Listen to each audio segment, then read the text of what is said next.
Anda sedang menyaksikan live update Tribun News edisi Selasa 1 Maret 2022. Sore ini akan kami sajikan informasi teraktual dan menarik yang dilaporkan secara langsung oleh reporter lapangan kami. Bersama saya Mesa Desirait, inilah live update selengkapnya. Polda Metro Jaya memeriksa politisi Partai Golkar Aziz Samual dalam kasus pengeroyokan Ketua Umum DPP Komite Nasional Pemuda Indonesia Haris Pertama pada Selasa 1 Maret. Aziz dipanggil penyidik Direktorat Reserse Kriminal Umum Polda Metro Jaya untuk diperiksa sebagai saksi dalam kasus pengeroyokan Haris Pertama. Hingga 7 jam berselang, pemeriksaan terhadap Aziz juga masih dilakukan oleh penyidik di Treskrimum Polda Metro Jaya. Untuk info selengkapnya akan disampaikan langsung oleh rekan jurnalis Tribun News, Fandi Permana, yang akan menyampaikan laporannya. Silakan, Fandi. Ya baik, Mei. Selamat sore Tribuners. Dapat melaporkan di Polda Metro Jaya bahwa pada hari Selasa 1 Maret 2022 bahwa dijadwalkan pemeriksaan terhadap politisi Golkar bernama Aziz Samual di Direktorat Reserse Kriminal Umum Polda Metro Jaya. Pemeriksaan ini merupakan bagian dari penyidikan kasus pengeroyokan Ketua Umum Komite Nasional Pemuda Indonesia Haris Pertama yang terjadi pada tanggal 21 Februari 2022. Hingga 7 jam berselang, pemeriksaan terhadap Aziz Samual masih dilakukan oleh penyidik di Treskrimum Polda Metro Jaya.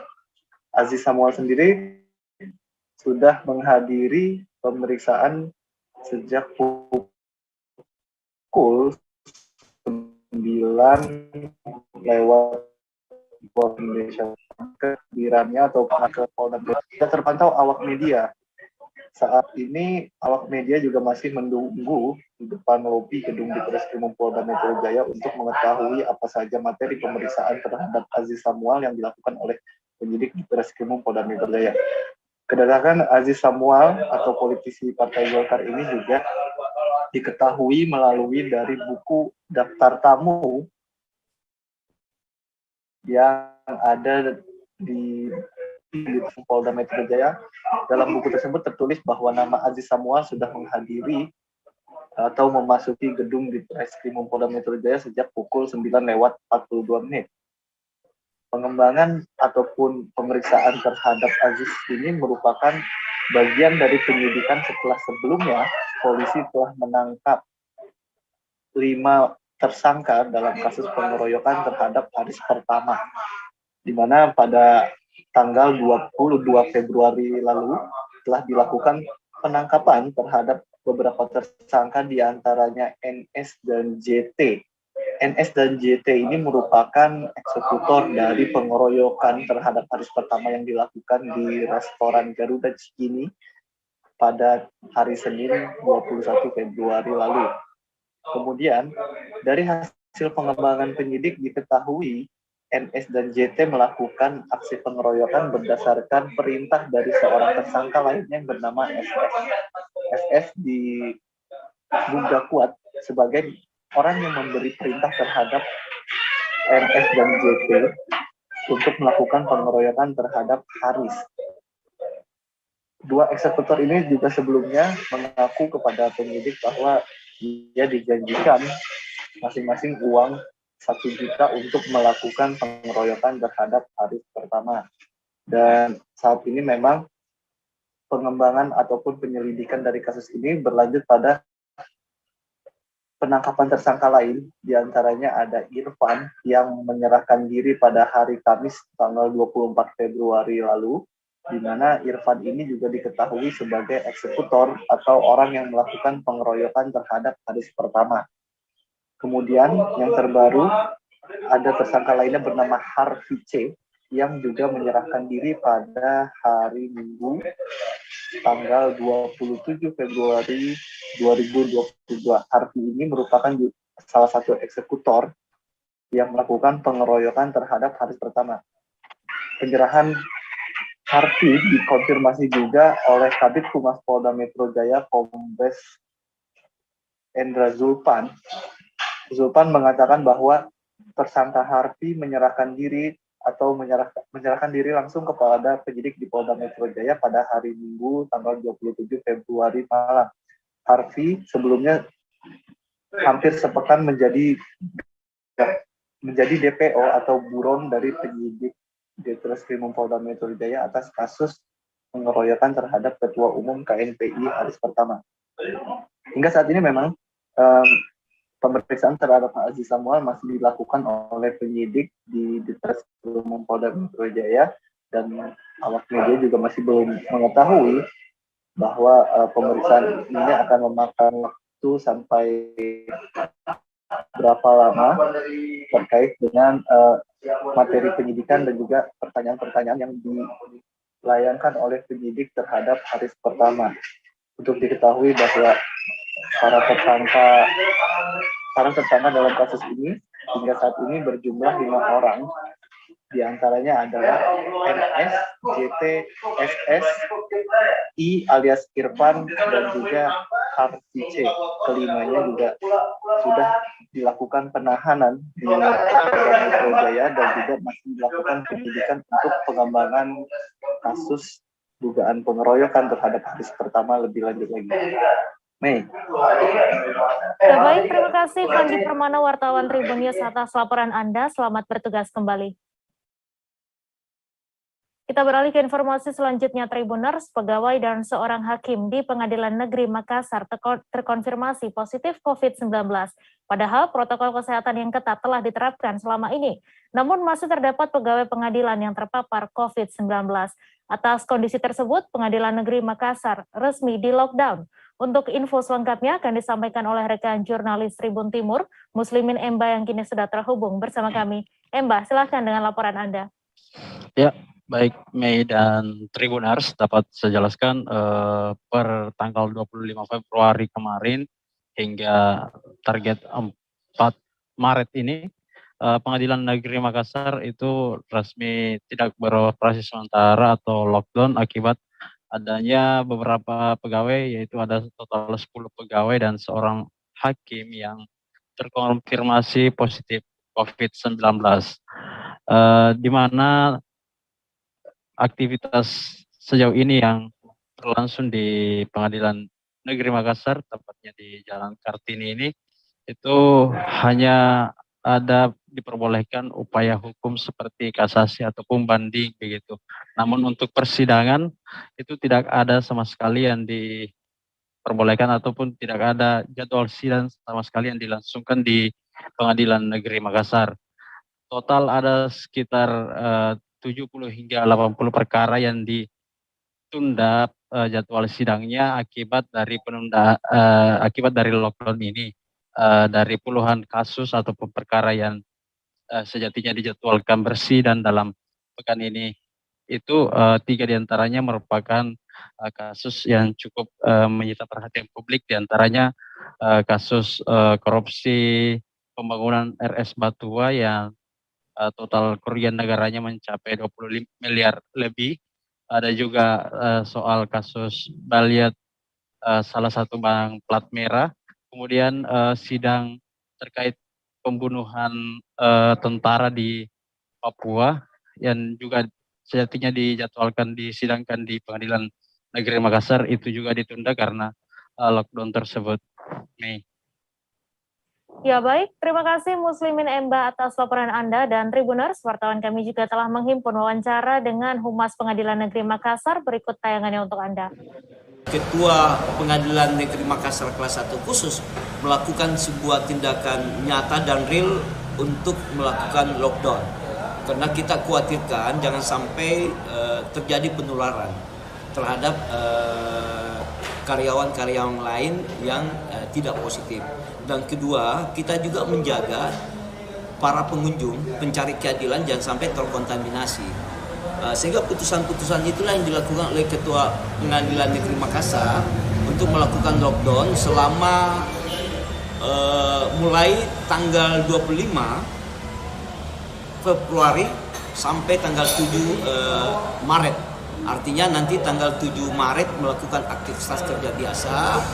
Ini batas waktunya sampai 4 karena ada Sabtu Minggu kan istirahat ya, libur nasional. Sehingga nanti tanggal 7 Maret kita aktivitas seperti biasa. Tapi tidak terlepas dari itu, tetap kita melakukan prokes, protokol kesehatan. Yang lebih tegasnya, semua pengunjung harus memahami prokes. Artinya masuk ke pengadilan tentu pakai masker, cuci tangan, hand sanitizer, terus ada pengecekan suhu, terus ambil jarak. Bahkan di pengadilan juga ada pembatasan-pembatasan, kita melakukan khusus perkara pidana, kita tidak menghadirkan terdakwa. Yang proses sidang daring, ya kita daring, jadi jaksanya nanti menghadirkan tersangka terdakwa lewat daring itu, kecuali kalau saksi-saksi hadir langsung ya. Sehingga itulah meminimalkan supaya tidak ada penyebaran COVID. Kecuali kalau perkara perdata itu hadir para pihak atau kuasa hukumnya yang hadir. Dengan lockdown ini ada beberapa pembatasan. Di total tidak ada persidangan, yang ada adalah upaya hukum, yaitu proses banding yang proses kasasi dilayani sampai pekan ini di proses pelayanan. Jadi pegawai-pegawai yang tinggal di rumah tetap melakukan aktivitas kerja dengan home rumah, tetap bekerja di rumah dengan adanya absen tersendiri. Sehingga aktivitas pengadilan tetap berjalan, tapi tidak berada di kantor pengadilan. Jadi tidak ada yang tertinggal gitu. Tentunya kita sebagai warga masyarakat Indonesia dengan taat hukum, ya kita berharap bahwa pandemik ini cepat berakhir sehingga bisa terjadi pemulihan, bisa proses berjalan yang sesuai dengan regulasi yang ada, jadi persidangan kembali normal semua. Sebuah kecamatan di Kabupaten Semarang ditutup total pada Selasa 1 Maret 2022. Pasalnya ada sekitar 29 warga yang positif COVID-19 yang berada di Dusun Dukuh, Desa Tajuk, Kecamatan Getasan, Kabupaten Semarang. Menurut Camat Kecamatan Getasan, lockdown di dusun tersebut berawal dari kegiatan hajatan yang digelar namun tidak izin pada pihak Kecamatan Getasan. Untuk info selengkapnya akan disampaikan oleh rekan jurnalis Tribun Jateng, Hanes Walda yang kini sudah terhubung bersama kami. Silakan Hanes. Baik, Mei. Selamat sore Tribun Jateng, Tribuners. Dapat saya sampaikan bahwa di Kecamatan Getasan mengambil keputusan untuk ditutup total di salah satu dusun yang berada di Desa Tajuk. Ada sekitar 29 warga yang positif COVID-19 yang berada di Dusun Dukuh, Desa Tajuk, Kecamatan Getasan, Kabupaten Semarang. Walaupun hanya 29 warga, tetapi warga tersebut menempati di 20 rumah dari 24 rumah yang berada di RT 3, RW 3, Dusun Dukuh tersebut. Menurut Camat Kecamatan Getasan, Istiqomah mengatakan lockdown di dusun tersebut berawal dari hajatan yang tidak izin ke pihak kecamatan. Memang hajatan tersebut ada, tapi lalu setelah warga selesai dari hajatan, ada salah seorang warga yang sakit dan langsung diperiksa ke puskesmas. Setelah diperiksa dan dites antigen, ternyata positif COVID-19. Ada juga salah satu warga yang tiba-tiba meninggal dunia dan membuat warga di dusun tersebut ketakutan. Karena tingkat kesadaran warga yang tinggi terhadap COVID-19, kemudian satu dusun tersebut langsung dites antigen. Setelah hasilnya keluar, ada 29 warga yang positif yang tersebar di 20 rumah. Pihak Kecamatan Getasan memberi pilihan kepada warga untuk bisa isoman. Pilihan tersebut ada dua. Yang pertama isolasi mandiri bagi warga yang positif di rumah masing-masing atau isolasi terpusat. Semua warga yang positif menyetujui untuk isolasi terpusat yang berada di salah satu tempat di Kecamatan Getasan. Selain itu, para warga yang harus isoman meminta meminta kepada pihak Kecamatan Getasan untuk memelihara ternak mereka dalam 10 hari ke depan agar tidak mati. Pihak Kecamatan Getasan tidak menyanggupi permintaan warga untuk memelihara ternak, tetapi untuk memberi konsumsi bagi para warga yang isoman selama 10 hari, pihak Kecamatan Getasan selalu siap. Akhirnya dari berbagai pertimbangan dan pihaknya memberitahu kepada Bupati Kabupaten Semarang terkait lockdown di dusun tersebut, di dusun Dukuh, Desa Tajuk, Kecamatan Getasan, Kabupaten Semarang yang dimulai dari 23 Februari sampai 4 Maret 2020.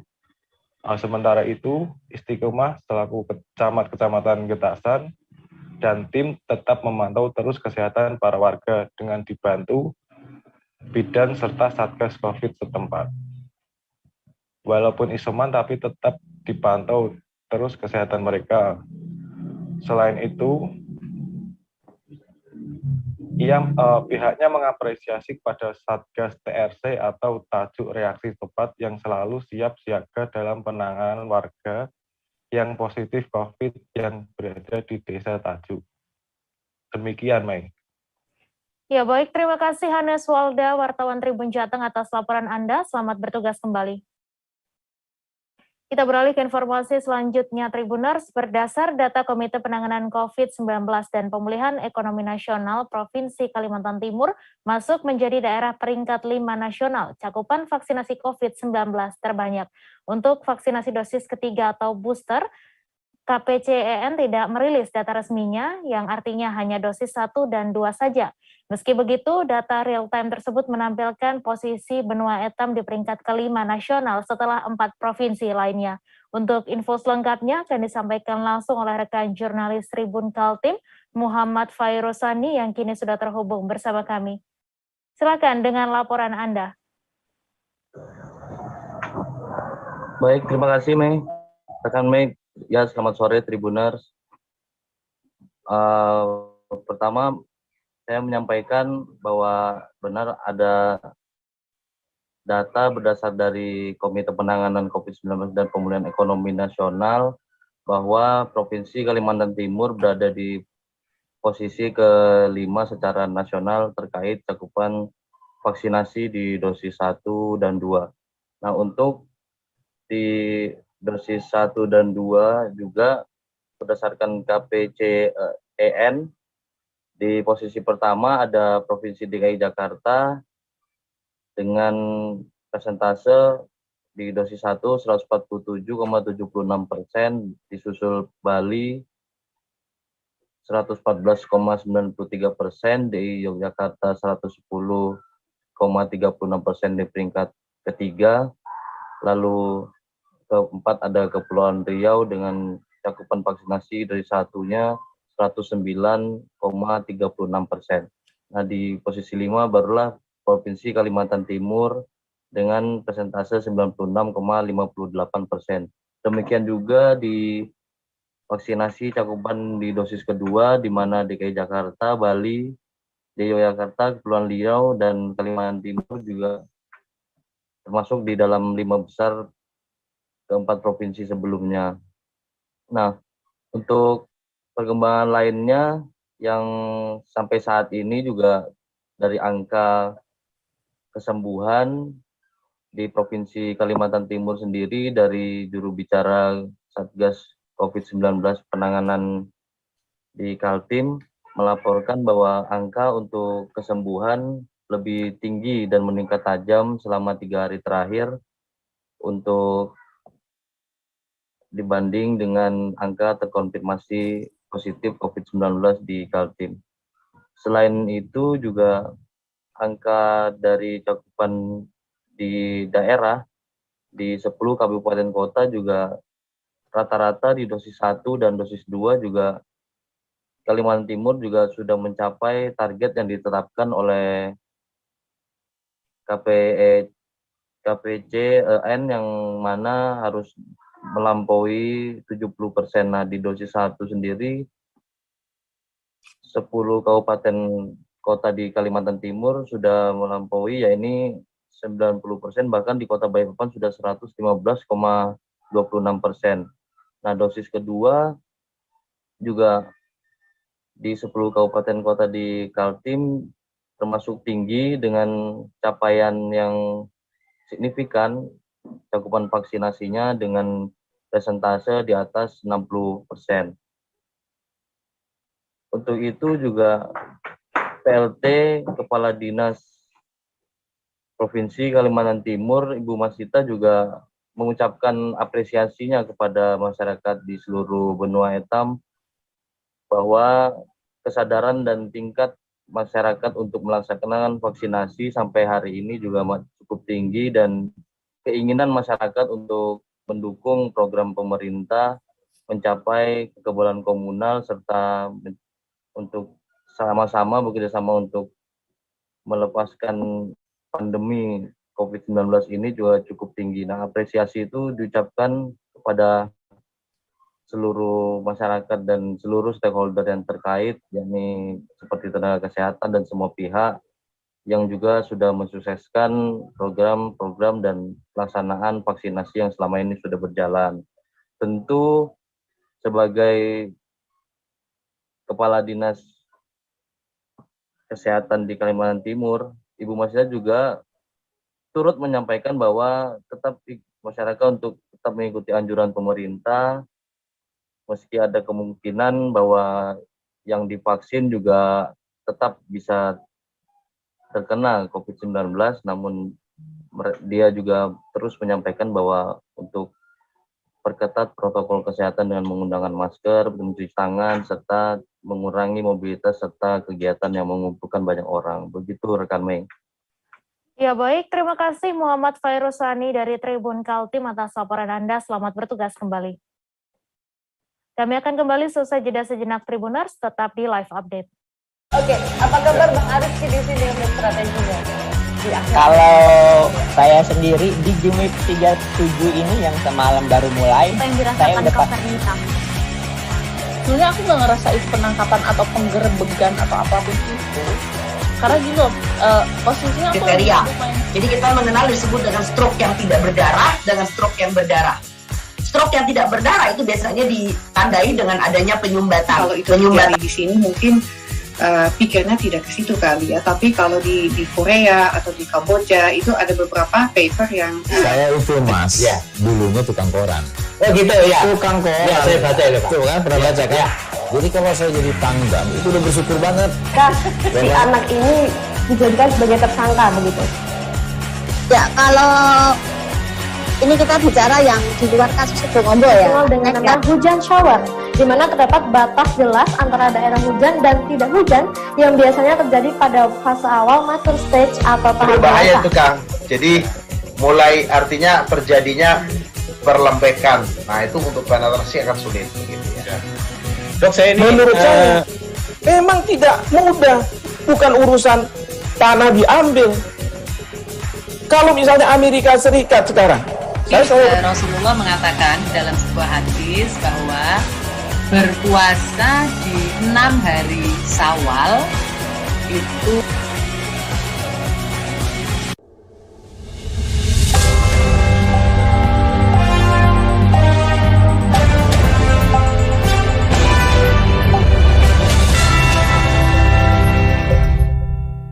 apa kabar Bang Arif di sini untuk strateginya? Kalau saya sendiri di Jumip 37 ini yang semalam baru mulai, Apa yang saya dirasakan udah Kak Fernita? Sebenarnya aku nggak ngerasain penangkapan atau penggerebegan atau apapun itu. Karena gini loh, posisinya aku kriteria. Jadi kita mengenal disebut dengan stroke yang tidak berdarah dengan stroke yang berdarah. Stroke yang tidak berdarah itu biasanya ditandai dengan adanya penyumbatan. Kalau itu penyumbatan. Terima kasih Anda masih menyaksikan live update. Ritual Mapepada Wewalungan digelar di Catus Pata Semarapura pada Selasa 1 Maret. Ritual ini bertujuan untuk menyucikan semua jenis wewalungan atau hewan sarana upacara yang akan dipergunakan dalam upacara Taur Agung Kesanga serangkaian Hari Raya Nyepi. Upacara Mapopada Walungan ini tahun ini sama seperti tahun sebelumnya, di mana jumlah peserta yang terlibat langsung dibatasi mengingat masih dalam suasana pandemi. Untuk info selengkapnya akan disampaikan langsung oleh rekan Eka Mita Suputra, wartawan Tribun Bali yang kini sudah terhubung bersama kami. Silakan Eka. Baik, Mai. Jadi perlu saya jelaskan untuk ritual Mapopada Walungan di Kelungkung untuk tahun ini masih sama seperti 2 tahun belakangan, yakni pelaksanaannya tetap berdasarkan protokol kesehatan dan minimal para peserta menggunakan masker. Jadi ritual ini merupakan ritual rutin yang digelar di Kelungkung atau di pusat kota Semarapura menjelang Hari Raya Nyepi. Jadi Hari Raya Nyepi di Bali akan digelar atau dilaksanakan hari Kamis mendatang tanggal 3 Maret 2022. Jadi tujuan dari ritual ini nantinya hewan-hewan kurban yang akan digunakan sebagai persembahan seperti sapi, babi, anjing, penyu dan sebagainya disucikan dalam ritual ini, dan besok akan dilaksanakan ritual Taur Agung di mana hewan-hewan ini akan dikurbankan atau dipersembahkan untuk ritual Taur Agung yang memiliki makna untuk menyucikan atau menghilangkan pengaruh negatif di semesta ini menjelang dari perayaan Hari Raya Nyepi di Bali. Jadi perlu saya tekankan lagi bahwa nanti perayaan Hari Raya Nyepi di Bali akan digelar hari Kamis tanggal 3 Maret mendatang. Nantinya Bali akan sunyi, seluruh aktivitas masyarakat akan terhenti pada hari Kamis nanti. Demikian, Mei.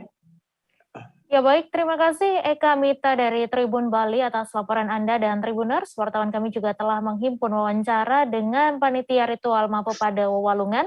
Berikut tayangannya untuk Anda.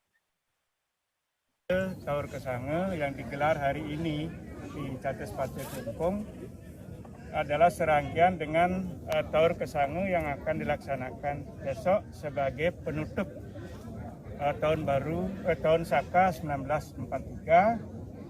Kemudian tujuan dari upacara ini tiada lain adalah untuk memarisuda atau menyucikan semua binatang korban yang akan digunakan besok agar ke depan pada saat beliau menjelma kembali, Walungan itu menjadi yang lebih baik dari sekarang. Itu sesuai dengan teks puja dari Sulinggih Sanebukut. Pak, usai acara ini binatang-binatang kurban itu diapakan, Pak? Binatang-binatang korban itu semuanya akan diolah sesuai dengan tetandingan dari taur itu sendiri. Bahwa taur di sini yang digelar di Cates Pate Kelungkung bersama dengan Cates Pate yang ada di 4 lau itu, semuanya ini memiliki nama taur. Misalnya taur di sini yang di tengah itu namanya taur Moksike.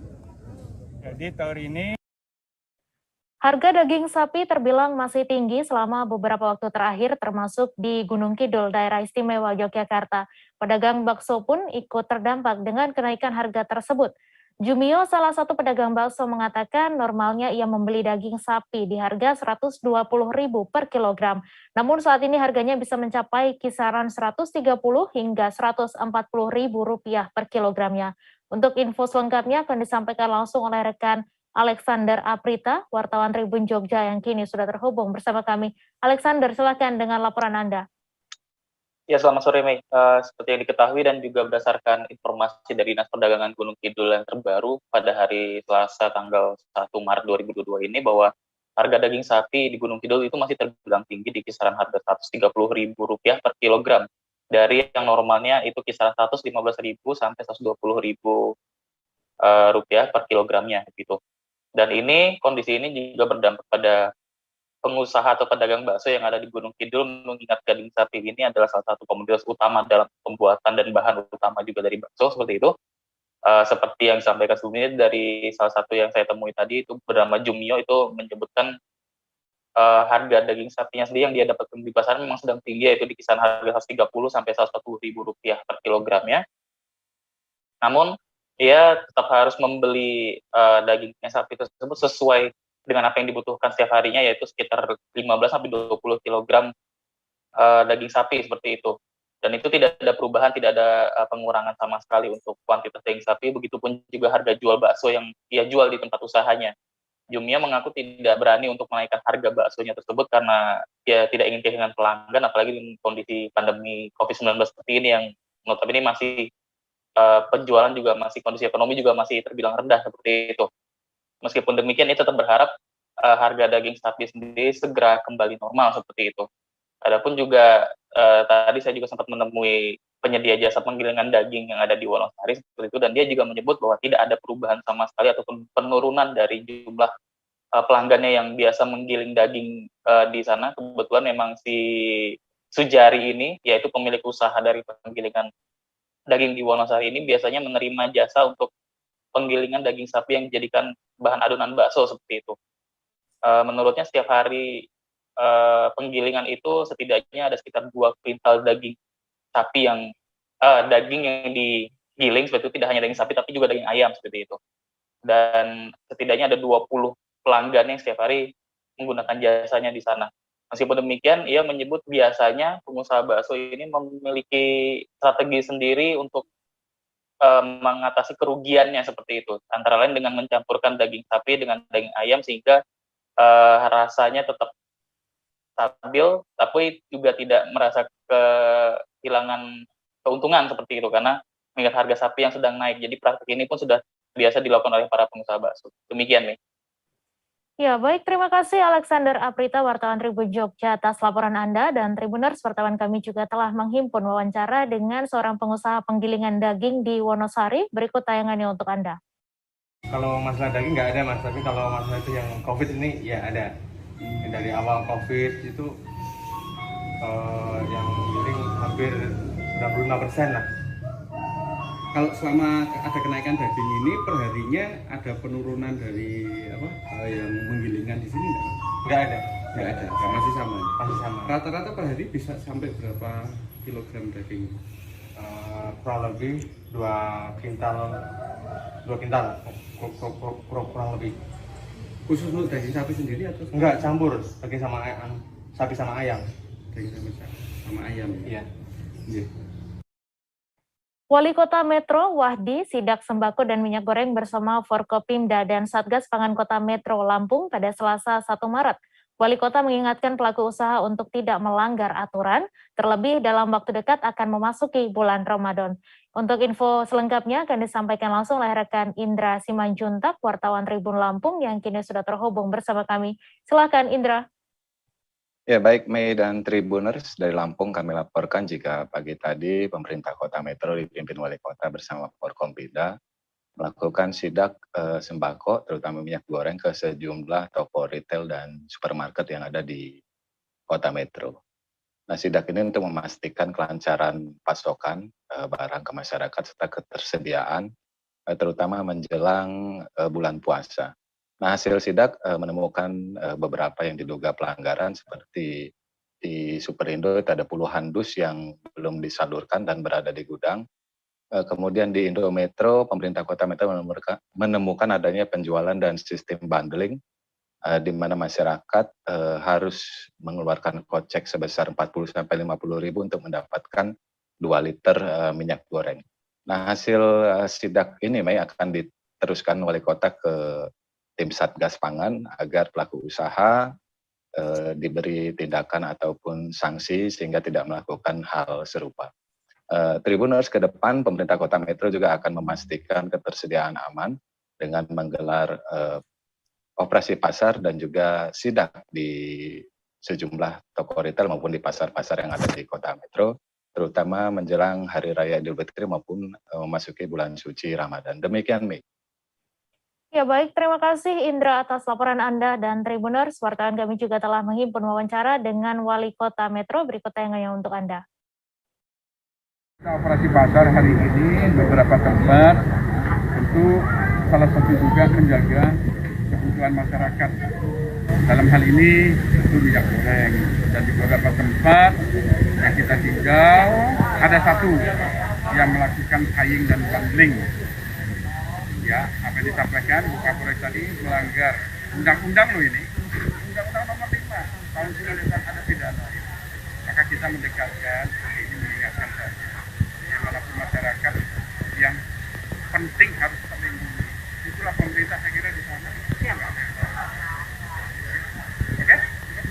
terkait ini beberapa harga bahan pokok mulai naik, Mas. Kayak Ya. ini menjelang Nanti langsung saja puasa Ramadan. ya menjelang puasa. Ya. Ya, harapan kita kalau kita lihat, nanti lihat data saja lah. Sekarang nanti lihat. Saya mau lihat data harian saja. Lihat data harian. Nanti teman-teman bisa lihat, ya. Ini harga pokok, bahan pokok. Nanti dilihat. Daging sama gula dan naik. Iya, nanti dilihat di sini nanti. Karena terjadi terus kibakok aja ya. Sistem bahan pokok. Nah, teman-teman bisa lihat ini berita, bisa dilihat sini info pangan. Ya, nanti mau harganya berapa? Tapi masih stabil ya Pak? Iya. Jadi stabil. Minyak goreng saya kira pemerintah bisa menstabilkan. Kedelai banyak. Jangan sampai ekonomi mikro kita nggak bisa.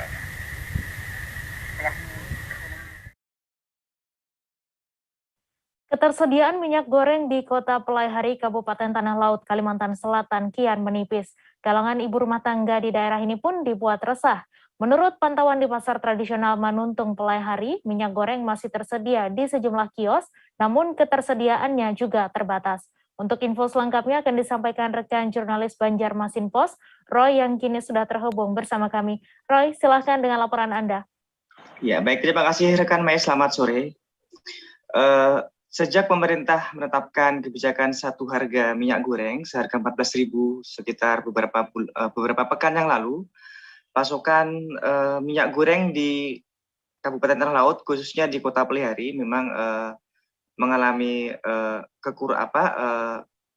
kekurang normalan, dalam arti ketersediaan menjadi terbatas, dan kondisi ini masih berlangsung hingga sekarang. Bahkan pantauan hari ini tadi di pasar tradisional di Kota Pelaihari, di pusat pasar Pelaihari, cukup banyak toko kios pedagang yang kosong atau tidak memiliki stok sama sekali. Namun juga masih ada sejumlah toko-toko yang masih memiliki, tapi itu pun juga ketersediaannya masih terbatas.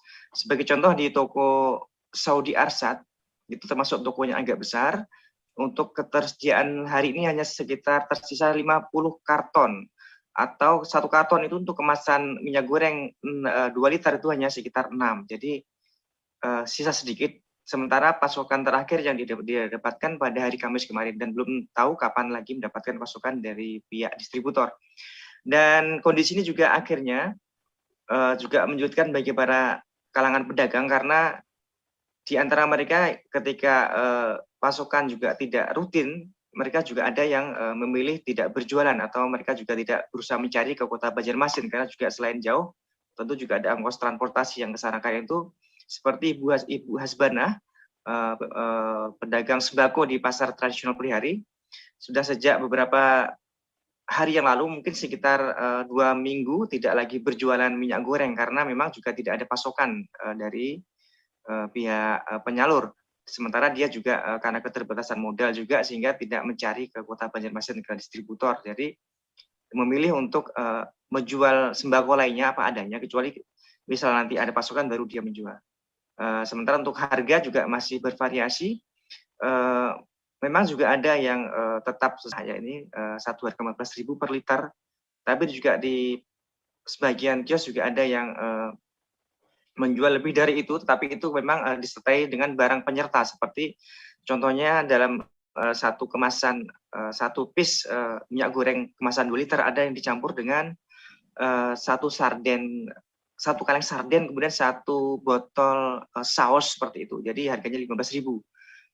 Tapi memang untuk harganya tetap 14.000, tetapi dibarengi dengan beberapa jenis barang penyerta lainnya. Karena mereka mengatakan kenapa seperti itu, karena mereka membeli barang dari distributor di Banjarmasin juga seperti itu, artinya juga diharuskan membeli beberapa barang penyerta lainnya, apakah itu seperti sarden ataupun juga yang pada umumnya adalah berupa santan kemasan seperti itu. Demikian rekan Mei. Ya baik, terima kasih Roy atas laporan Anda, dan Tribuners, wartawan kami juga telah menghimpun wawancara dengan 2 pemilik toko sembako. Berikut tayangannya untuk Anda. Adanya satu harga minyak goreng itu berarti sebulan adalah ada. Ya memang dapat pasokan lagi kah? Tapi dapat Pak, paling 3 bal. 1 minggu. Seminggu sekali. Kalau Iya. dulu Bang, kalau Bahari? Oh dulu 1 minggu memang sekali, tapi kan Banyak. seberapa mau kayak itu. Nah, Itu seberapa mau diberilah. Ini iya. Kan seminggu tuh diberi berapa semalam yang Tiga bal. Satu bal isinya berapa? 6. 6 Yang berapa? 2 liter. Yang 2 literan lah. Iya. Jadi pian ini kada mencari ke Banjar, kada jual lah. Kada juga, Ya, nunggu iya. aja, Nunggu aja lah. Jadi ini untuk hari ini kosongnya ada dapat, ada minyak goreng sama sekali lah, udah pian lah. Ada lihat. Alhamdulillah, Alhamdulillah. muka depan kosong lah tuh ya. Iya, ada. Ada minyak Ada goreng minyak. puting-puting lah. Toko apa kan? Pian tokonya. Toko Radini, Ngarantin Radini kah? Haji Hasbana. Sekarton berapa isinya? Isinya sekarton kalau yang 2 liter 6 pieces. 6 pieces lah. Harganya Bang? Harganya 28. 28 lah. Kalau yang dapatkan pasukan terakhir ya pas ini? Pasukan terakhir dapat hari Kamis. Berapa banyak Pak? Itu kemarin sekitar 1.200 karton. Terus ini kalau pian menjualnya dibatasi lah atau dengan masyarakat yang beli? Untuk sementara karena barang tidak lancar datang, kita batasi. Berapa satu orang berapa bisa beli? Satu orang mungkin 2 karton. Kalau untuk yang itu bagi yang untuk dijual lagi. Untuk dijual lagi. Yang orang biasa. Kalau eceran palingan 2 bungkus. Bungkus saja lah. Yang berapa liter? 2 liter. Yang 2 liter. Berarti 4 liter lah kawan lah. 4 liter. Pertamina resmi melakukan penyesuaian harga LPG non-subsidi di Bangka Belitung. Penyesuaian harga tersebut berlaku mulai Minggu 27 Februari kemarin untuk seluruh produk LPG non-subsidi yakni 5,5 kg dan 12 kg, di mana PT Pertamina Patraniaga telah menaikkan harga LPG non-subsidi ini menjadi Rp15.500 per kilogramnya. Untuk kabar selengkapnya akan disampaikan rekan wartawan Bangka Pos, Sela Agustika, yang kini sudah terhubung bersama kami. Sela, silakan dengan laporan Anda. Baik, terima kasih rekan Mei. Kenaikan harga LPG di Bangka Belitung saat ini memang menjadi keluhan warga di Kota Pangkal Pinang sendiri, di mana kenaikan harga gas LPG yang berlaku saat ini yakni 15.500 per kilogram.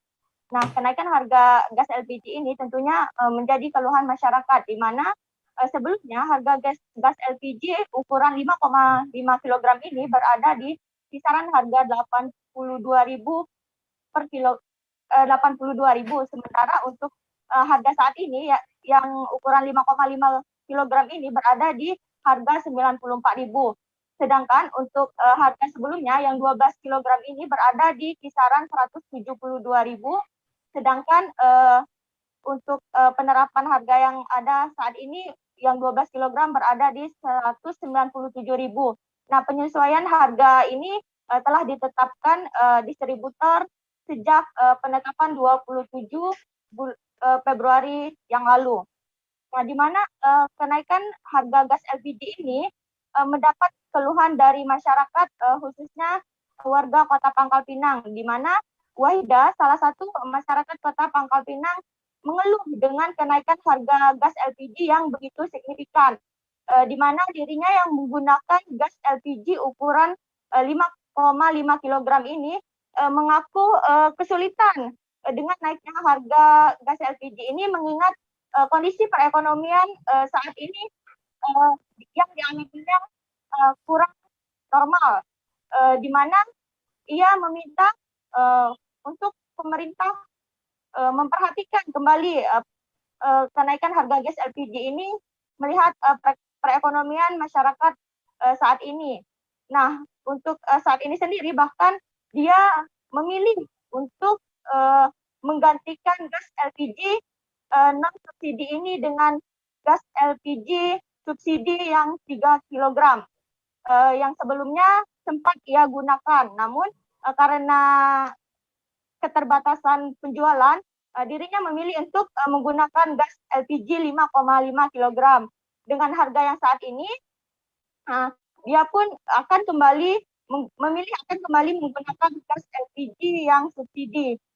Hal senada juga disampaikan oleh warga yang menggunakan gas LPG 12 kg, di mana warga pria ini mengaku keberatan dengan naiknya harga gas saat ini. Ia pun berharap agar pemerintah mencari solusi untuk masyarakat khususnya kalangan perekonomian menengah mendapat bantuan untuk mendapatkan gas dengan harga normal kembali.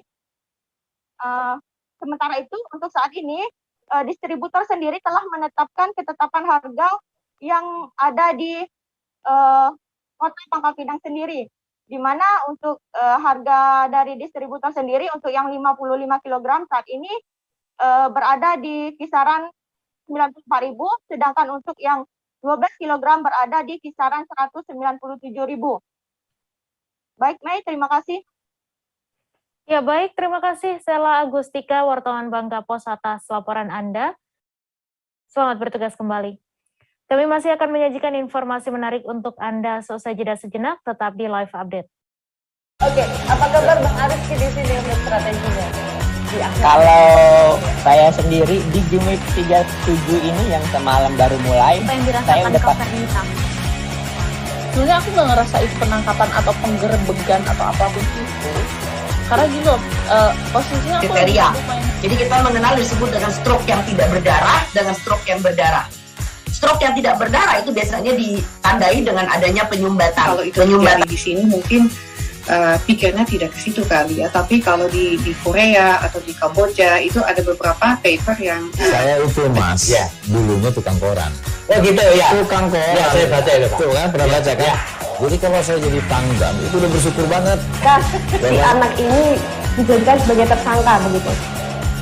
Ya, kalau ini kita bicara yang di luar kasus Sido Ngombol ya. Dengan nama hujan shower, di mana terdapat batas jelas antara daerah hujan dan tidak hujan yang biasanya terjadi pada fase awal mature stage atau tahap bahaya itu Kang. Jadi mulai artinya. Terima kasih Anda masih menyaksikan Live Update. Puluhan orang korban arisan online bodong mendatangi Mapolsek Jatinangor, Sumedang pada Senin 28 Februari. Mereka datang ke tempat itu karena dijanjikan oleh terduga pelaku yang berinisial MAW untuk datang ke Mapolsek pada hari ini. Mereka dijanjikan bahwa uang yang mengendap di terduga pelaku akan diusahakan pembayarannya. Untuk detail informasinya akan disampaikan langsung oleh rekan jurnalis Tribun Jabar, Kiki Andriana yang kini sudah terhubung bersama kami. Silakan Kiki. Baik, selamat sore, Mei. Dapat saya sampaikan, puluhan orang yang diduga menjadi korban arisan bodong mendatangi Mapolsek Jatinangor pada hari kemarin. Setelah sebelumnya pada hari Sabtu lalu puluhan korban mendatangi rumah korban, mendatangi kediaman terduga pelaku arisan bodong ini yang berada tepat di Dusun Warung Kade, Desa Cipruk, Kecamatan Jatinangor, Kabupaten Sumedang. Lokasi kediaman terduga pelaku arisan bodong ini tidak jauh dari Mapolsek Jatinangor.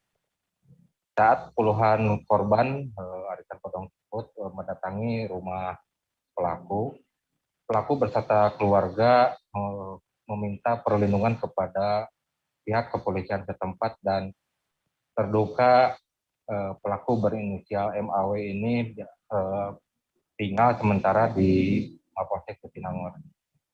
Pada hari kemarin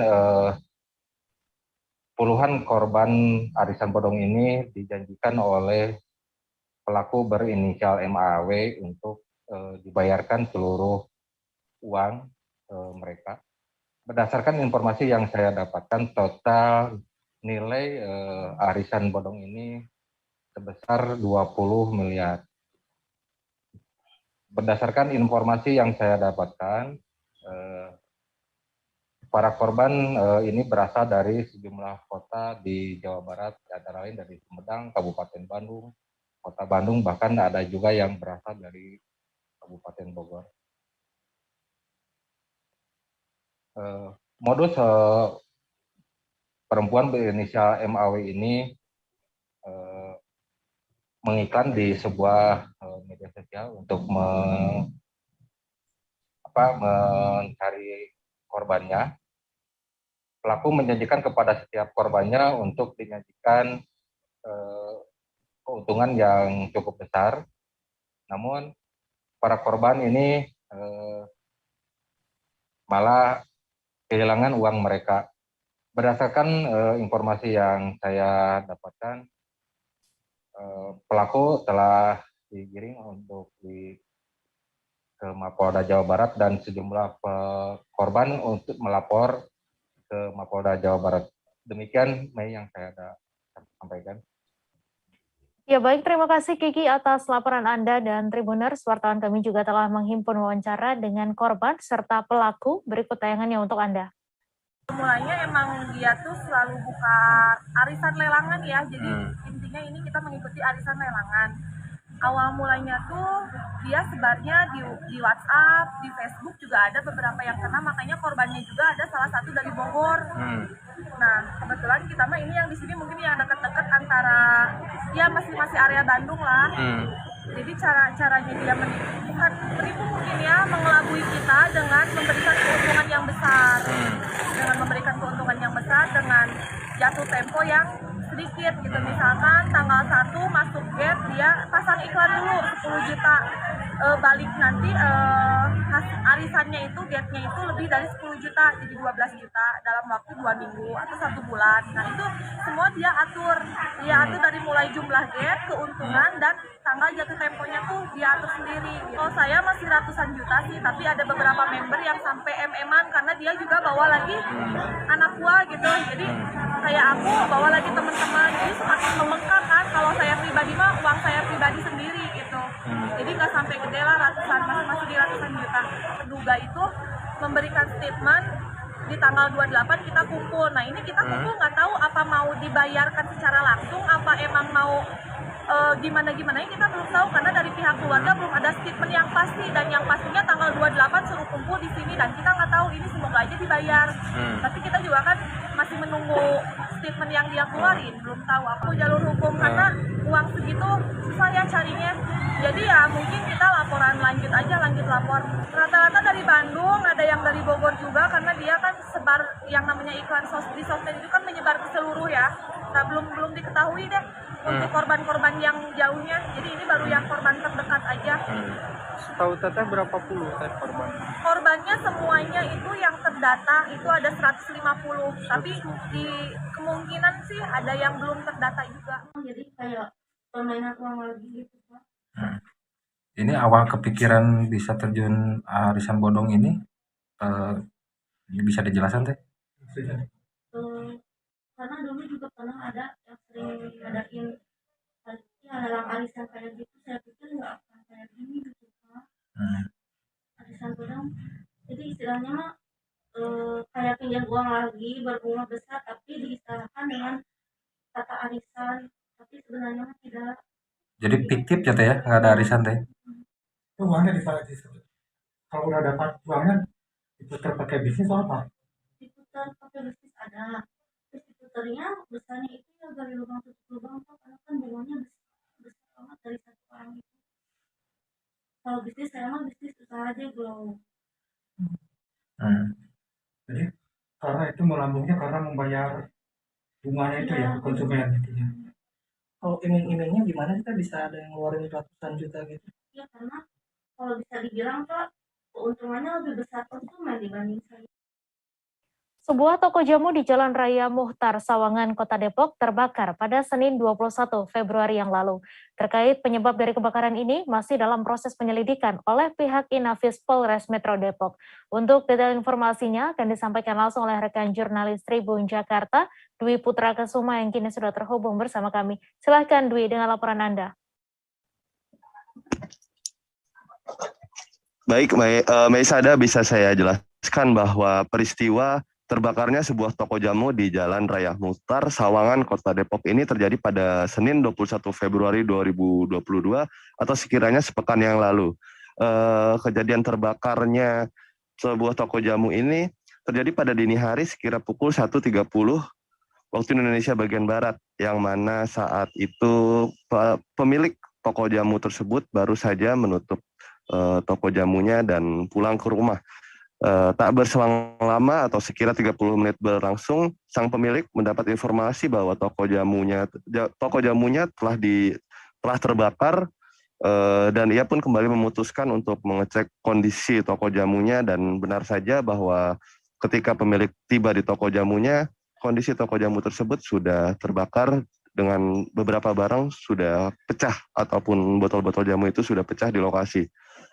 Dikonfirmasi hal tersebut, Kanit Reskrim Polsek Bojongsari, Ibtu Bowo mengatakan bahwa pihaknya membenarkan telah terjadi kebakaran di toko jamu tersebut. Namun Ibtu Bowo belum bisa memastikan penyebab pasti dari kebakaran toko jamu tersebut. Musabab masih dalam penyelidikan dari pihak Inafis Polres Metro Depok. Bisa saya jelaskan juga bahwa beredar kabar di sosial media hingga menjadi viral bahwa toko jamu tersebut dibakar oleh sekelompok remaja yang diduga kesal akibat tidak diizinkan untuk berhutang oleh si pemilik toko tersebut. Dalam narasi yang beredar di sosial media disebutkan bahwa sekelompok remaja yang diduga membakar toko jamu tersebut kesal lantaran tidak diizinkan untuk berhutang jamu Pegalinu, hingga akhirnya mereka mengancam bahwa toko jamu tersebut tidak akan bisa buka kembali pada esok harinya, dan setelah toko jamu tersebut tutup pun tak berselang lama toko jamu itu terbakar dan seluruh bagian di dalamnya hangus serta pecah berantakan. Begitu kiranya bisa saya sampaikan. Ya baik, terima kasih Dwi, jurnalis Tribun Jakarta atas laporan Anda. Selamat bertugas kembali. Kita beralih ke informasi selanjutnya, Tribuners. Mobil Toyota Rush dengan nomor plat BG 1909NV berwarna merah marun terperosok ke dalam anak sungai di Jalan Gubha Bastari, Palembang pada Senin 28 Februari. Mobil tersebut dikendarai oleh seorang pria bernama Yogi, 35 tahun, yang merupakan warga perumahan OPI Jakabaring yang hendak pulang ke rumahnya. Kejadian tersebut terjadi diduga karena sang supir mengantuk ketika mengemudikan mobil. Untuk detail informasinya akan disampaikan langsung oleh rekan jurnalis Tribun Sumsel, Rahmat, yang kini sudah terhubung bersama kami. Silakan Rahmat. Baik, terima kasih Mei. Jadi Tribuners dapat kami sampaikan pada Senin kemarin tanggal 28 Februari 2022, tepatnya di Jalan Gubernur Haji Bastari, Jakabaring, Palembang, ada kejadian kecelakaan tunggal yang melibatkan satu unit mobil Toyota Rush dengan plat BG 1909NV.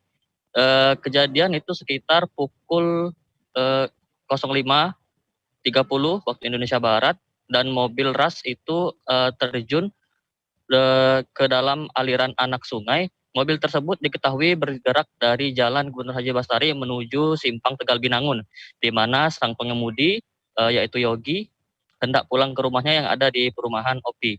Untuk kondisi pengemudi sendiri saat kami datangi lokasi tidak ada luka berat, hanya mengalami luka ringan. Polisi juga anggota Satlantas Polres Banyuasin juga dengan sigap langsung mendatangi lokasi. Dan untuk proses evakuasi sendiri berlangsung cukup singkat, sekitar 30 menit, walaupun memang mobil derek datang sekitar 5 jam kemudian usai kejadian.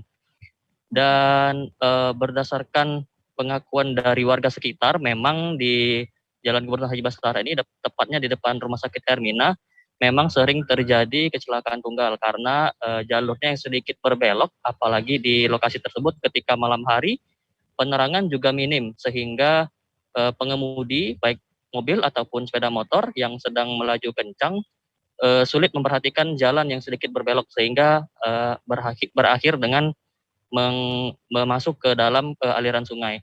Dan dari keterangan yang kami dapat juga, pengemudi ini diduga mengantuk saat mengendarai mobil dan tidak memperhatikan jalan yang ada di depannya.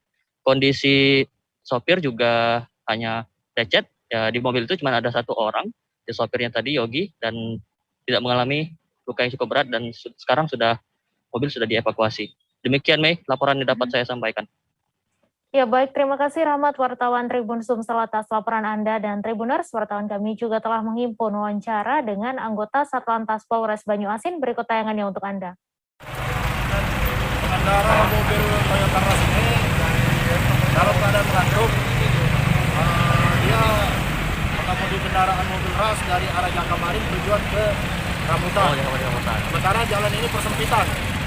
Jadi dia bukannya berbelok karena mengantuk, jadi lurus dan masuk ke dalam sungai kecil ini. Ini plat BG berapa? Untuk plat nomor kendaraan BG 1909 NV. Pengemudi pengemudi diduga kenapa nih Bang? Ngantuk atau gimana? Kalau sudah ditanya sama pengemudi tadi, dia mengantuk. Dia pengakuannya mau dari mana ke mana Bang? Mau pulang atau dari aktivitas apa itu? Untuk pengakuan dari pengemudi, mau pulang ke rumah di perumahan OPI. Perumahan OPI. Kondisinya gimana Pak? Untuk kondisi korban hanya sekedar luka-luka ringan.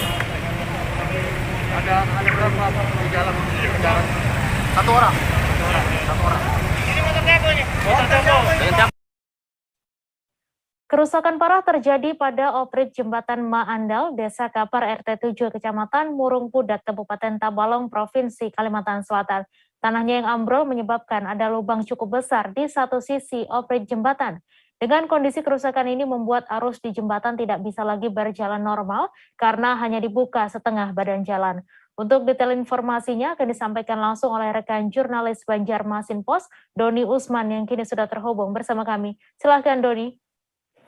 Baik, rekan Medan Tribuners dapat saya laporkan bahwa telah terjadi kerusakan oprit jembatan di Jembatan Maandal, Desa Kapar, Kecamatan Murung Pudak, Kabupaten Tabalong, Provinsi Kalimantan Selatan.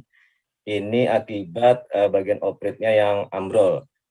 Ambrolnya satu sisi oprit jembatan ini terjadi sejak kemarin, tepatnya Senin 28 Februari 2022 sore sekitar pukul 16.00 WITA. Nah, lubang yang menganga itu akibat siring penahan di bagian oprit ambruk, dan kemudian hingga saat ini kerusakan juga semakin parah karena ada keretakan hampir di separuh badan jalan. Nah, sementara itu akibat kerusakan ini terpantau, arus di atas jembatan juga tidak bisa lagi berlangsung secara normal karena hanya satu ruas badan jalan yang dibuka untuk digunakan pengendara. Selain itu, pihak terkait saat ini juga tengah memasang penanda agar tidak terjadi hal-hal yang tidak diinginkan bagi pengendara yang melintas di lokasi kerusakan. Kemudian pengendara roda 4 yang akan melintas juga diarahkan ke jalur lain, karena memang untuk jembatan Maandal ini bukan satu-satunya akses yang bisa dilalui warga. Di sekitar lokasi ada beberapa jalan lain yang bisa dilalui dan kondisinya masih baik. Kemudian berdasarkan wawancara kami dengan Camat Murung Pudak, Rahmatullah Putra dari lokasi tadi siang, bahwa pihak terkait seperti Badan Penanggulangan Bencana Daerah dan Dinas PUPR juga telah memantau dan diinformasikan kerusakan ini akan segera diatasi sehingga masyarakat akan kembali bisa berlalu lintas di atas jembatan secara normal. Begitu, Mei. Ya, baik, terima kasih Doni Usman atas laporan Anda, dan Tribuners, wartawan kami juga telah menghimpun wawancara dengan Camat Murung Pudak. Berikut tayangannya untuk Anda. Jadi ini lokasi penyambung jembatan dengan jalan yang ambrol ini di RT 7 Desa Kapar, tepat namanya Jembatan Maandal. Kejadiannya sejak kapan ini? Kejadiannya kemarin sore sekitar pukul 4 sampai pukul 5 sore, pas lagi panas-panasnya itu kemarin langsung terjadi longsor di samping jembatan. Untuk kondisi sungai sendiri saat terjadi longsor? Kalau kondisi sungai pada saat itu ya lumayan surut, nggak terlalu dalam. Cuma kemungkinan besar akibat beberapa hari ini hujan terus, hujan-hujan, tiba-tiba kemarin panas menyengat mungkin menyebabkan ada keretakan di tanah atau bagian jalan. Nah, sejauh ini untuk yang sudah dilakukan di lokasi kerusakan apa aja Pak Camat? Kalau dari kemarin itu kami dengan Polsek sudah memberikan polis line masyarakat supaya berhati-hati lewati jalan ini. Selanjutnya tadi pagi dari BPBD dan dari Dinas PUPR juga sudah meninjau. Insya Allah dalam waktu dekat, kalau mendapat info dari PUPR tadi, hari ini sudah mulai akan dikerjakan lah. Tadi langsung membawa tukang juga dari PUPR, kemungkinan hari ini paling lambat ya besok sudah mungkin sudah dikerjakan. Ini jalannya jalan menuju kemana ini Pak Camat? Jadi ini jalan tembus antara desa dan kelurahan, yaitu jalan dari Desa Kapar menuju ke Kelurahan Belimbing, tepatnya dari Pasar Kapar menuju arah Pasar Lama, Kelurahan Belimbing. Berarti Para petani di Kota Pagar Alam, Sumatera Selatan saat ini sedang mengalami kesulitan. Pasalnya saat ini harga pupuk non-subsidi mengalami kenaikan lebih dari 100% dari harga semula. Bukan saja harga pupuk non-subsidi yang mengalami kenaikan, sejumlah kebutuhan pertanian lain juga mengalami kenaikan. Kondisi ini membuat petani di Pagar Alam harus mengeluarkan modal lebih besar untuk bisa menggarap lahan mereka. Untuk detail informasinya akan disampaikan langsung oleh rekan jurnalis Sriwijaya Pos, Wawan yang kini sudah terhubung bersama kami. Silakan Wawan. Ya Mei, saudara Mei.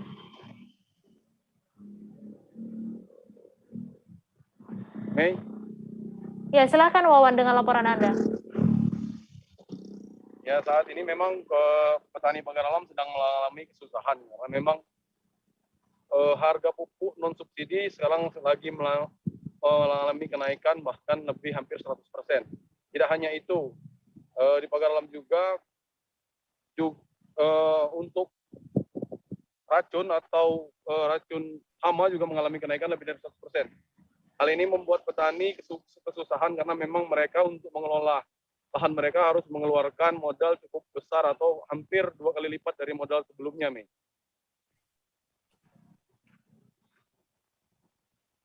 Mei? Iya, kemudian silakan dilanjutkan dengan informasi Anda, Wawan. Ya, kalau memang saat ini mereka tetap meskipun harga kebutuhan pertanian mengalami kenaikan, mereka harus tetap mengelola karena memang mayoritas masyarakat Pagar Alam berpenghasilan sebagai petani. Hal ini membuat mereka mau tidak mau tetap membeli pupuk non-subsidi tersebut, meskipun ada program pemerintah yaitu pupuk bersubsidi. Namun memang menurut mereka kualitas pupuk bersubsidi dengan non-subsidi cukup jauh bedanya. Jadi mereka sangat bergantung dengan pupuk non-subsidi. Selain itu, di musim sekarang ini hama tanaman cukup banyak. Sedangkan harga racun hama, pestisida, fungisida, dan sebagainya itu juga mengalami kenaikan hingga lebih dari 100%. Mei. Ya baik, terima kasih Wawan dari Sriwijaya Pos atas laporan Anda. Selamat bertugas kembali. Kita beralih ke informasi selanjutnya. Tribuners, perajin tahu di Kediri mendesak pemerintah segera menetapkan kebijakan terkait kedelai dengan menentukan harga eceran tertinggi kedelai. Seorang pengusaha tahu bernama Gatot menyebut harga eceran tertinggi kedelai seharusnya ada di Rp10.000 per kilogramnya. Pasalnya dengan harga tersebut, perajin tahu masih bisa memperoleh keuntungan dan memberi harga terjangkau pada konsumen. Untuk info selengkapnya akan disampaikan langsung oleh rekan Didik Mashudi, wartawan Surya yang kini sudah terhubung bersama kami. Silakan Didik.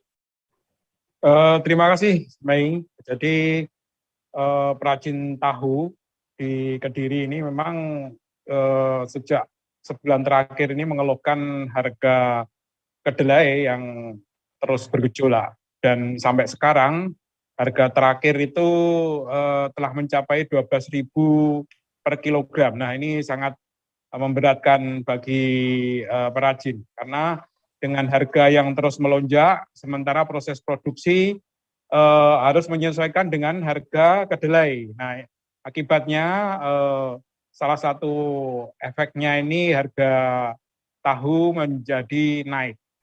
Dan seperti ini dirasakan oleh ada puluhan pengusaha tahu di Kediri. Nah, Kediri sendiri dikenal sebagai penghasil tahu kuning atau tahu takwa yang merupakan tahu khas lokal daerah Kediri, dan ini produksinya memang banyak sekali. Setiap bulan itu rata-rata ada ratusan kuintal masyarakat yang mengkonsumsinya untuk diolah jadi tahu. Nah, salah satu usulannya ini perajin tahu mengharapkan pemerintah segera menetapkan harga eceran tertinggi kedelai. Dengan ditetapkannya HET kedelai, para perajin akan lebih mudah melakukan penyesuaian-penyesuaian dalam penjualan tahunya. Salah satu hitungan harga yang layak dan ini tidak memberatkan konsumen dan perajin, diusulkan harga HET ini ada di kisaran 10.000 per kilogram kedelai. Nah, ini usulan ini sudah dilanjutkan ke pemerintah dan para perajin kedelai di Kediri menunggu feedback-nya dari usulan-usulan mereka ini. Nah, salah satu dampaknya kenaikan harga kedelai ini, selain harga naik, para perajin juga mengurangi proses produksi, sehingga yang biasanya berproduksi 1 kuintal menjadi setengah kintal, yang biasanya berproduksi 3 kintal menjadi 1,5 kintal. Nah, ini apa dimaksudkan? Karena semakin tingginya harga kedelai, proses produksi juga akan menyesuaikan harga. Nah, ini kalau terlalu tinggi, konsumen tahu yang ada di masyarakat ini juga sangat keberatan sekali. Nah, diharapkan ini segera ada jawaban dari pemerintah terkait dengan usulan penerapan HET tahu kedelai, HET kedelai yang sangat ditunggu-tunggu oleh para perajin di Kediri. Demikian, Mei. Baik, terima kasih Didi atas laporan Anda, dan Tribuners, wartawan kami juga telah menghimpun wawancara dengan pengusaha tahu Takwa Kediri. Berikut tayangannya untuk Anda. Ini kan melonjak terus. Iya. Iya, ini sampai nembus 12.000. 12.000 sekarang ini ya, terakhir ya. Nah, kira-kira harapannya apa masyarakat ini bagi perajin? Harapannya dari kami pengrajin tahu, kalau bisa pemerintah segera ngambil kebijakan terkait harga kedelai. Kedelai itu ya. Supaya kamu bisa menentukan HIT-nya produksi kami. Nah, pemerintah kalau sudah menentukan HIT-nya, kita akan enak. Iya, itu ya. manajemennya. Berapa HIT yang kira-kira ekonomis untuk perajin? Untuk pengrajin ya HIT-nya kalau saya hitungan dari manajemen kami ya 10.000. 10.000 itu ya. Oh, 10.000 itu lumayan dapat untung gitu ya. Ya, sudah bisa untung lah. Sudah pantas dan ini gejolak yang sejauh mana, Mani? Paling parah atau kan sudah sering kali kan? Ini yang paling tinggi di hari ini. Hari ini ya. Tembus 12.000. Padahal saya kalau ambil kedelai kan banyak. Itu sudah nembus 12.000. Sampai berapa rata-rata sehari untuk kebutuhan, Mas? Kebutuhan kami yang di tempat produksi kami 3 kuintal per hari. 3 kuintal per hari ini ya. Oke, terima kasih. Satgas Siger Polda Lampung bersama jajaran Polda Aceh menemukan 6,2 hektar ladang ganja. Ladang ganja tersebut berada di Dusun Uteun, Desa Lokdrin, Sawang, Aceh Utara.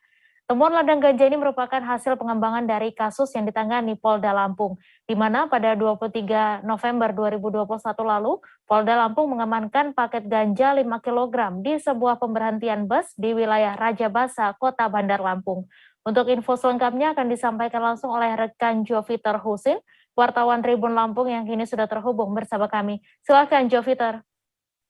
Ya, baik Mei, bisa saya laporkan bahwa pengungkapan 6,2 hektar ladang ganja di Sawang, Aceh Utara ini dilakukan tim Satgas Siger Polda Lampung bersama jajaran Polda Aceh pada hari Minggu kemarin. Pengungkapan ini berdasarkan dari pengembangan 2 tersangka yang sudah lebih dulu diamankan di Bandar Lampung pada November 2021 lalu. Adapun 2 tersangka yaitu berinisial PH dan DI membawa paket ganja sebanyak 5 kg dan diakui dari kedua tersangka ini paket tersebut berasal dari Aceh. Selanjutnya jajaran Polda Lampung berkoordinasi dengan Dir Narkoba Polda Aceh untuk melakukan pengembangan lebih lanjut. Dan akhirnya ditemukan 6,2 hektar ladang ganja di Desa Uteun, Lokdrin, Aceh Utara. 6,2 hektar lahan tersebut diperkirakan tumbuh sebanyak sekitar 62.000 batang ganja. Adapun jika dikalkulasi total ganja yang diamankan dan telah dimusnahkan sekitar 43 ton. Dan saat ini Direktorat Narkoba Polda Lampung sedang melakukan pengembangan untuk mengetahui atau menangkap tersangka yang bertanggung jawab atas pemilik lahan ganja tersebut. Demikian, Mei. Baik, terima kasih Joviter atas laporan Anda, dan Tribuners, wartawan kami juga telah menghimpun wawancara dengan Dir Narkoba Polda Aceh. Berikut tayangannya untuk Anda. Pertama, atas nama Aspro PSSI Provinsi Sulawesi Utara, kami menyampaikan banyak selamat kepada Persminsel yang sudah memenangi Suratin U17 dan selanjutnya mereka akan pergi kalau tidak salah ke Jakarta ya. Jawa Timur. Nah, kemudian kami juga mengapresiasi Sulut FC yang juga sudah luar biasa tampil, tetapi memang Persminsel menjadi pemenang pada saat ini, dan tetap semangat, kita tetap menjaga sportivitas dan tetap membawa sepak bola Sulut menjadi lebih maju lagi. Persminsel menang 2-1 atas Sulut FC dalam laga final yang berlangsung di Stadion Kelabat, Manado, Sulawesi Utara pada Senin 28 Februari. Raihan gelar Persminsel terasa spesial karena berlangsung di Stadion Kelabat yang notabene selama ini menjadi tempat latihan Sulut FC. Untuk info selengkapnya akan disampaikan langsung oleh rekan Fernando, wartawan Tribun Manado yang kini sudah terhubung bersama kami. Silakan Fernando.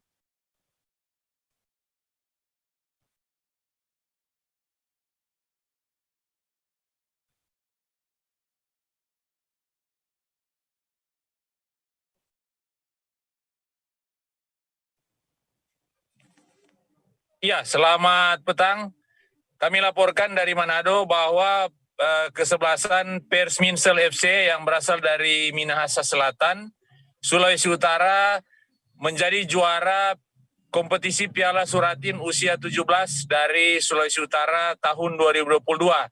Persminsel berhasil mengalahkan tim Sulawesi Utara lainnya dari kota Manado, yaitu Sulut FC, di mana dalam laga final yang berlangsung di Stadion Kelabat pada Senin tanggal 28 Februari 2022 kemarin itu, Persminsel unggul 2-1 atas Sulut FC.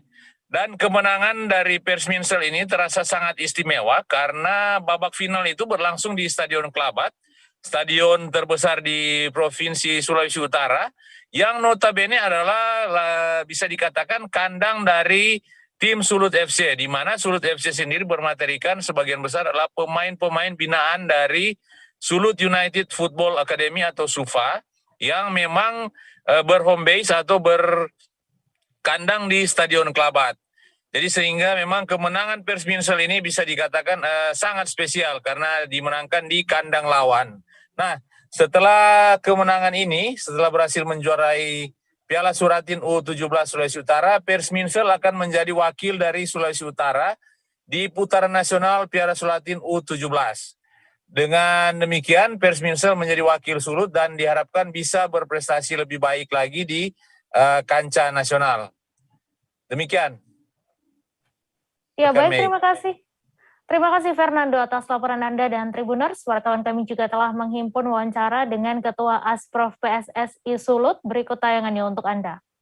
Pertama, atas nama Asprof PSSI Provinsi Sulawesi Utara, kami menyampaikan banyak selamat kepada Persminsel yang sudah memenangi Suratin U17. Dan selanjutnya mereka akan pergi kalau tidak salah ke Jakarta ya.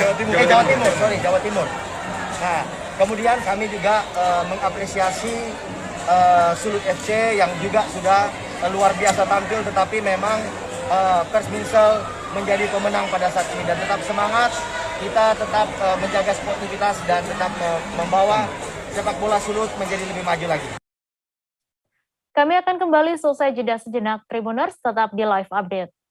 Oke, apa kabar Bang Arif di sini untuk strateginya? Kalau saya sendiri di Game Week 37 ini yang semalam baru mulai, apa yang dirasakan saya udah cover hitam? Sebenarnya aku nggak ngerasain penangkapan atau penggerebegan atau apapun itu. Karena gini loh, posisinya aku kriteria. Jadi kita mengenal disebut dengan stroke yang tidak berdarah dengan stroke yang berdarah. Stroke yang tidak berdarah itu biasanya ditandai dengan adanya penyumbatan. Kalau itu terjadi di sini mungkin pikirnya tidak ke situ kali ya, tapi kalau di Korea atau di Kamboja itu ada beberapa paper yang saya itu mas, ya, dulunya tukang koran. Oh gitu ya. Tukang koran. Ya, saya baca itu. Tuh kan pernah baca kan? Ya. Jadi kalau saya jadi tanggam itu udah bersyukur banget. Si anak ini dijadikan sebagai tersangka begitu.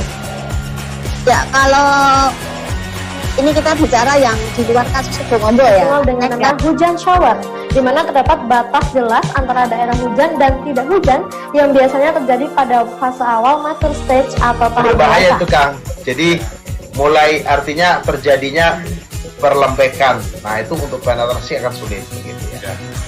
Menurut saya memang tidak mudah, bukan urusan tanah diambil.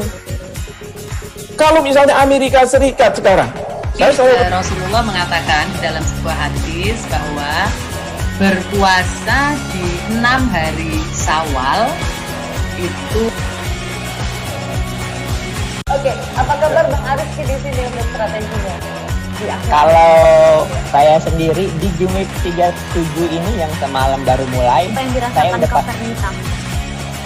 Sebenarnya aku nggak ngerasain penangkapan atau penggerebegan atau apapun itu, karena gini loh, posisinya aku kriteria. lagi main. Jadi kita mengenal disebut dengan stroke yang tidak berdarah dengan stroke yang berdarah.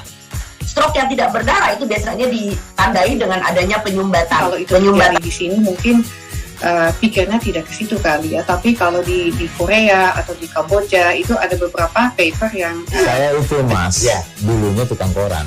Oh gitu ya. Tukang koran. Ya, saya baca itu Pak. Tuh kan, pernah baca kan? Ya.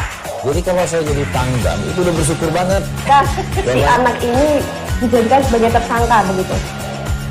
Ya, kalau ini kita bicara yang di luar kasus Situbondo ya. Dikenal dengan nama hujan shower, di mana terdapat batas jelas antara daerah hujan dan tidak hujan yang biasanya terjadi pada fase awal master stage atau tahap berbahaya dewasa. itu Kang. Jadi mulai artinya terjadinya perlempekan. Nah itu untuk penetrasi akan sulit begitu ya. Dok, saya ini menurut saya memang tidak mudah, bukan urusan tanah diambil. Kalau misalnya Amerika Serikat sekarang, Rasulullah mengatakan dalam sebuah hadis bahwa berpuasa di. Terima kasih Anda masih menyaksikan live update. Bupati Bulungan Syarwani mengikuti momentum Isra Mi'raj di Masjid Agung Istiqomah yang berlokasi di Jalan Kolonel Sutaji bersama masyarakat. Ia mengajak seluruh masyarakat Bulungan untuk melakukan evaluasi dengan tidak takut COVID-19 dan mengevaluasi sholat 5 waktu pada peringatan Isra Mi'raj. Untuk info selengkapnya akan disampaikan rekan Georgie Santana Silalahi, wartawan Tribun Kaltara yang kini sudah terhubung bersama kami. Silakan Georgie.